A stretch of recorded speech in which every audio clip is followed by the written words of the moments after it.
आज की दुनिया में ट्रेंडिंग चल रहा है कि फेसबुक, यूट्यूब, ट्विटर और सभी पर अपनी पर्सनल जानकारियां लोग उपलब्ध कराते रहते हैं, जबकि ऐसा कभी नहीं करना चाहिए। आपके पर्सनल डाटा से आपका पूरा डिटेल हैकर्स को मिल जाता है और हैकर्स चुटकी बजाते ही आपके अकाउंट से सारा पैसा साफ कर देते हैं। बाद में इधर उधर भटकने पर भी आपका पैसा नहीं मिलता है।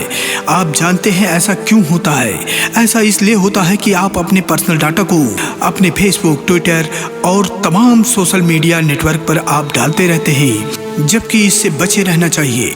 आपको इससे परहेज करना चाहिए ताकि आप आज के इस अत्याधुनिक दुनिया में सेफ रह सकें। अगर हमारी इस जानकारी से आप संतुष्ट हैं तो वीडियो को लाइक कीजिए और अपने दोस्तों तक शेयर कीजिए और चैनल को सब्सक्राइब कर लीजिए। अगली वीडियो में आपसे जल्द ही मुलाकात होगी एक नई रोमांचक वीडियो के साथ। और हाँ दोस्तों, एक चीज़ आपको दोबारा कहना चाहेंगे कि चैनल को सब्सक्राइब कर लीजिए और नोटिफिकेशन बटन को ऑन कर लीजिए ताकि आने वाली हर वीडियो हमारी आपको सबसे पहले मिले।